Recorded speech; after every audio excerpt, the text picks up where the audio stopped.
It's been almost 6 months since the director of the government press office, Dorian Pakeman, was served with a notice of intended prosecution for a fatal RTA that took the life of popular Gardenia mechanic Dean Dawson on the night of March 30th, 2016, between miles 22 and 23 on the Philip Golson Highway.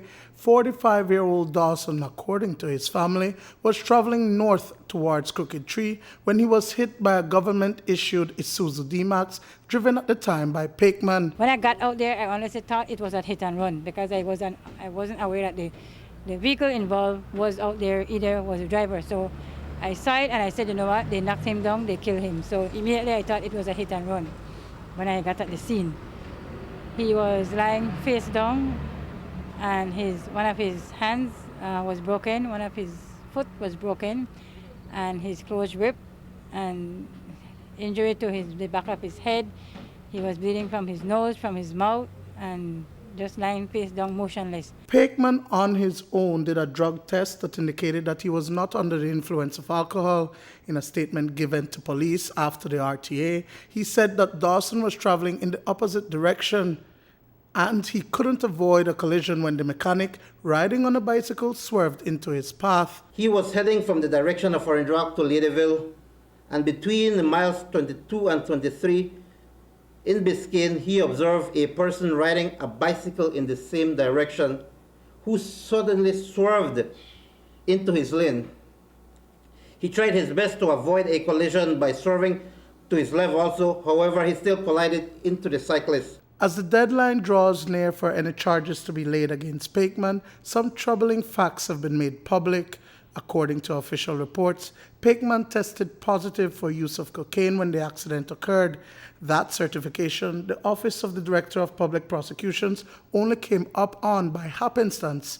There has also been an attempt to taint the blood sample of the deceased, and the original copy of the lab test on Pakeman cannot be located. We have investigation ongoing at this time as it pertains to the alleged tampering of the sample which was taken from the deceased, Mr. Dean Dawson, at the morgue and transported to the forensic lab.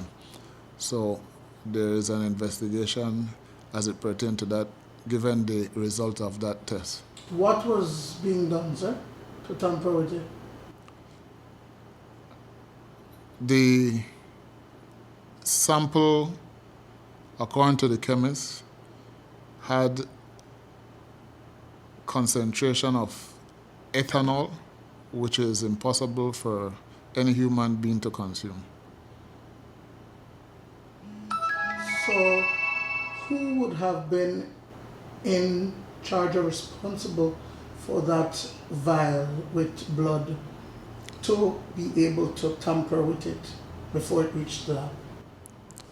I can tell you who is responsible for the vial after the sample was taken and it to have been transported to the lab, and that would have been the scenes of crime person. So, a member of the police department? That's a civilian staff, a member of the scenes of crime. Even before this revelation, Dawson's sister, Diana Stevenson, told News 5 that Pakeman was getting special treatment. But is he? If it was Pakeman dead and Dean the driver, would he have received preferential treatment and I allowed to take him in my private vehicle? Isn't it prohibited to overtake in a village or inhabited area? Isn't the speed limit for buses 15 miles per hour and 25 miles per hour for all other vehicles in towns and villages? I Googled skid track against skid speed, and Pakeman was going about approximately 80 miles per hour. Oh, how I wish Google Earth can replay that unfortunate accident.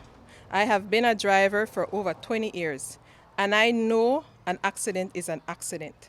But how unjust this is unfolding, one can only ask, how can one get justice in Belize? But I want to congratulate Pakeman.